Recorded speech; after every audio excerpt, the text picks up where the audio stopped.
Oh boy, have I got a real winner for you guys. Presenting NRA Gun Club. I first learned about NRA Gun Club back in 2007 when I saw a copy of it on the shelf at Best Buy, and it caught my interest for some reason. Although I didn't play it until a couple years later, I did look it up online, saw the abysmal reviews, and I was like, damn, this does look awful. But I also thought, you know what though, there's gotta be something redeeming about this game, right?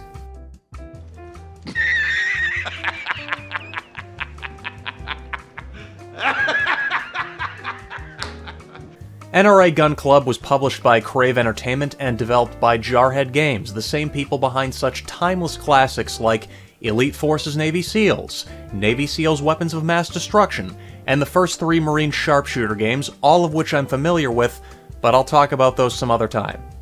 Anyways, Jarhead doesn't exactly make quality stuff, but even compared to the Navy SEALs games, this is a special kind of awful. Like, this is possibly the most boring game I've ever played. Still not 100% on that, but don't worry, it's a top contender. I like to call NRA Gun Club the Big Rigs over-the-road racing of first-person shooters because just like Big Rigs, there's hardly anything resembling a game here. To start off, there's no story. I'm not sure how you can make a story out of a gun club. I guess Jarhead could have tried, but it probably would have just made this game worse than it is. But hey, this game can still be great without a story, as long as the rest of it's up to par, right? Yeah, lol, don't count on it. As far as the graphics go, Gun Club is no looker, which is hinted at as soon as you get to the main menu with what looks to be a Photoshop job that was done by an 8th grader. I'll talk more about the graphics in a little bit though, because there's something more pressing I need to talk about. Because if you somehow end up playing this game, by this point, you'll probably have noticed that you haven't heard any music or sound effects, except for when the Crave logo popped up after you first started the game. That's because Gun Club is almost completely silent. There's no music at all, which, much like the story, I guess it's better than having awful music, but still, I'm taking points away from it because I wasn't able to hear the choices that were on the table, if there were any. As far as sound goes, save for that little Crave logo sound effect, you won't hear any sound until you actually start playing the game. And when you're playing, the only sounds you're going to hear are an air horn at the beginning and end of each round, the generic sounds of the guns firing, reloading, hitting something, and maybe 10 lines of dialogue. That's it. Are you ready? Stand by!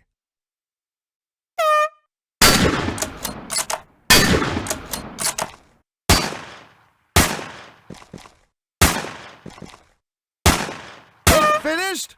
Unload! Show clear! Anyhow, back to the graphics. Once you load up a match and start playing, feast your eyes on the wonderful launch title quality we got going on here.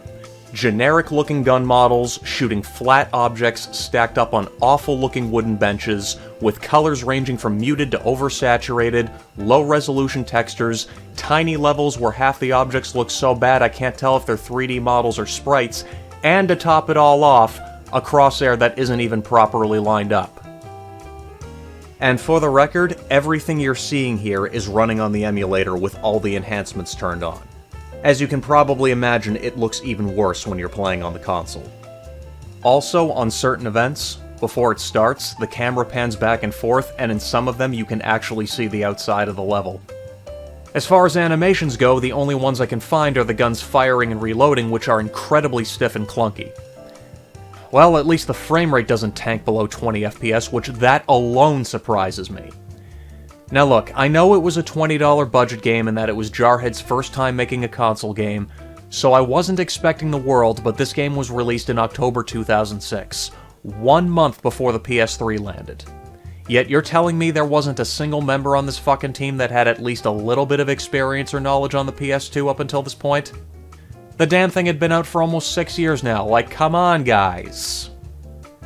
And in case any of you are about to ask, yes, it does look better than Stealth Force, which is the last game I reviewed for those of you that don't know, and as I said, this was Jarhead's first time working on the PS2, as opposed to Atomic Planet's 7th time when they made Stealth Force, but at the same time, come on, is that really saying much?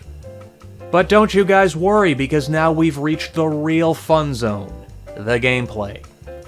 Now, fun fact, NRA Gun Club doesn't just have the name of the organization, the NRA actually endorsed it.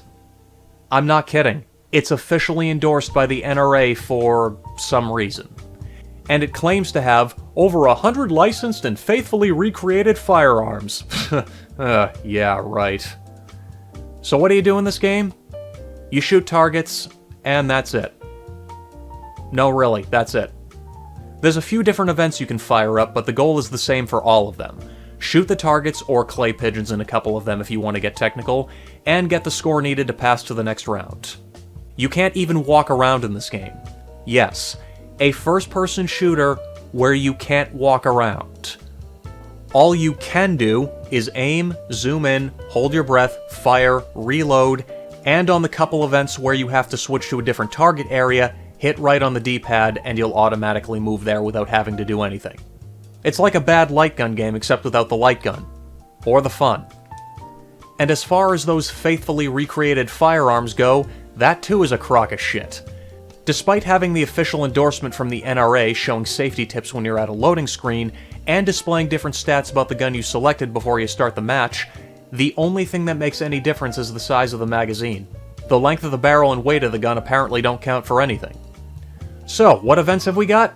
Well, the first one is Certification Match, where you start with only the plinking range and the short course unlocked, and you have to work your way down getting the high score needed to pass to the next round, until you eventually unlock all of the modes, should you choose to play for that long. Although I don't see why you would, because once you've played the first round of plinking, you've played everything this game has to offer, because as I said earlier, all you do is shoot targets. But I don't know why you would bother with Certification Match to begin with, because you have Quick Match right below it, which features everything in Certification Match, except it has all of the courses unlocked right from the get-go. Just... What the fuck? Why would they just...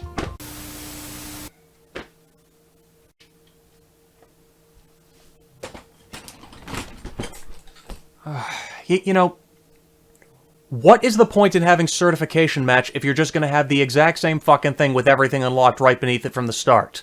Like, what's the fucking point? I just... Whatever, I don't even care anymore. Anyways, if you decide to play through Certification, it's not that hard to get the passing score. The score is different for every course, and you can find out what it is at the bottom of the description, which you can get to by using the right analog stick, and... yeah, it's pretty easy. Every course I played, I passed on my first try. And for most of these courses, what you're seeing here was my first time playing them. I know it can be tough for some people to aim with a console controller, especially with an analog stick as rigid as the one on the PS2, but I guarantee if you have any competency aiming with a console controller, there's a solid chance you too will pass on the first try. Especially if you're a better gamer than me, and I know there's plenty of you out there that are. So trust me, if I can do it, you can do it. Now, once you're done with that, if you feel like torturing yourself some more, you can go check out the minigames, which consist of 4 game types. First, you have darts, where you, again, shoot a target, but the scoring system is based on the real-life game of darts, and it's different depending on which mode you pick, because there's quite a few of them. I'm not familiar with darts, so I don't know how the real-life version is supposed to work, but I personally found this to be the most annoying thing Gun Club has to offer. Then you've got bowling, where you shoot tin cans in a setup similar to bowling, and you get to enjoy their moon gravity physics. Then you have clay pigeon toss, which you start out by picking the number of rounds you want to play. You can have up to 10 rounds, and in every new round, the amount of clay pigeons you have to shoot down increases by 1. So for example, the first round you only have to shoot 1 pigeon, the second you have to shoot 2, but they both get tossed at once, and so on and so on. If you can't shoot down all the pigeons, you have to repeat the round until you do, and I never got by round 5, so I don't know how it ends. Then you've got Shooting Gallery, which is just shooting moving targets in a carnival-style gallery. And that's it. That's all this game has to offer. Now, is NRA Gun Club worth playing? No. Absolutely not. There's nothing interesting here. Unlike Stealth Force, which has a little bit of charm to it because of how hilariously bad it is, Gun Club is just flat-out boring all the way around. And that really surprises me because, as I said earlier, Jarhead always made bargain bin games, but they were never bottom-of-the-barrel shovelware like Gun Club is. Yeah, most of their stuff is generally playable. even the Navy SEALs games, as bad as they are, were still able to provide some entertainment. And I'd also go as far as to say, there's a couple of their games that I genuinely like. Why Jarhead decided to release this and release it only on the PS2 given the circumstances, I'll never know. But that doesn't change the fact that you shouldn't play this. The only way I could see anyone playing this game would be little kids back in the day who didn't have anything else, or at a party where people got drunk and had a competition to see who could get the top score in one of the minigames. But that was back in 2006, and there's plenty of better party games out there. Even the Kinect on the 360 has something better to offer. So unless you really want a drink coaster that says NRA Gun Club on it, don't waste your time here. Even though some of you are probably going to after watching this. But now, in keeping with the spirit of the game, this would be the part where you see me bringing my hard copy down to a real gun range and shooting it to pieces, which I can't do because I don't have a membership to any gun club, and I don't know anybody that does. So just imagine me doing it. And that's it. See you next time. Alright kids, thanks for watching. If you're already subbed to the channel or are about to, be sure to hit the bell so you get notified when I post a video, hit the like button, and give me some feedback. I don't care if it's good or bad.